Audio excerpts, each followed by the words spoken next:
ఈరోజు వైఎస్ఆర్ రైతు భరోసా తీసుకొచ్చాం. వచ్చింది మీ బిడ్డ పరిపాలనలోనే. మెరుగులు దిద్దిన 108, మెరుగులు దిద్దిన 104 కనిపిస్తుంది. ఆరోగ్యశ్రీ సేవలు ఈరోజు పరిగెడతా ఉన్నాయి. గతంలో 1050 రోగాలకు మాత్రమే పరిమితమై ఉన్న పరిస్థితిని మారుస్తూ ఈరోజు 3250 రోగాలకు తీసుకొని పోయి ప్రతి పేదవాడికి అండగా నిలబడతా ఉన్న కార్యక్రమం జరుగుతూ ఉంది. రైతులకు పగటిపూటనే ఉచిత కరెంటు 9 గంటల పాటు రైతులకు పగటిపూటనే ఉచిత కరెంటు ఇస్తా ఉన్న పరిస్థితులు ఈరోజు కనిపిస్తా ఉన్నాయి.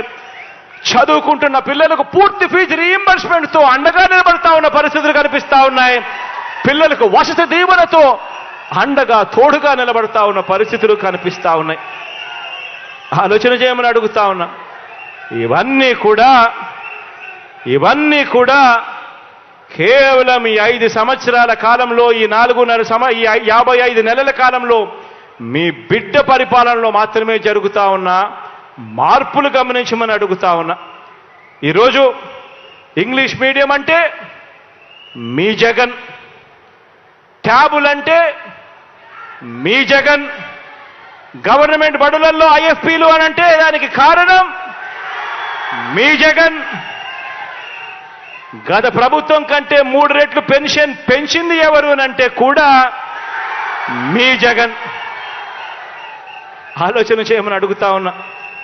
ఇవన్నీ కూడా కేవలం ఈ 55 నెలల కాలంలోనే జరుగుతూ ఉన్నాయి. ఇవన్నీ కూడా ఎందుకు చెప్పాల్సి వస్తూ ఉంది అనంటే ఆలోచన చేయమని చెప్పి మిమ్మల్ని అందరినీ కోరడానికి చెప్పవలసి వస్తూ ఉంది. ఎందుకు ఇవన్నీ చెప్పవలసి వస్తూ ఉంది అనంటే రాబోయే రోజుల్లో ఇంకా ఎక్కువ అబద్ధాలు చెప్తారు. రాబోయే రోజుల్లో ఇంకా ఎక్కువ మోసాలు చేసే పరిస్థితి వస్తుంది. రాబోయే రోజుల్లో ప్రతి ఇంటికి కేజీ బంగారం ఇస్తాము అని చెప్పే నాయకులు వస్తారు. రాబోయే రోజుల్లో ప్రతి ఇంటికి ఒక బెంజ్ కార్ ఇస్తామని చెప్పే నాయకులు కూడా మీ ఇంటి దగ్గరికి వస్తారు. రాబోయే రోజుల్లో కుట్రలు ఎక్కువ జరుగుతాయి, కుతంత్రాలు ఎక్కువ జరుగుతాయి, కుటుంబాలను అడ్డగోలుగా చీల్చే కార్యక్రమాలు కూడా జరుగుతాయి. రాబోయే రోజుల్లో పొత్తులు ఎక్కువగా పెట్టుకుంటారు, కుటుంబాలను చీలుస్తారు, రాజకీయాలు చేస్తారు, అబద్ధాలు చెప్తారు, మోసాలు చేస్తారు. ఇవన్నీ కూడా జరుగుతాయి. అప్రమత్తంగా ఉండమని చెప్పి మిమ్మల్ని అందరినీ కోరుతా ఉన్నా.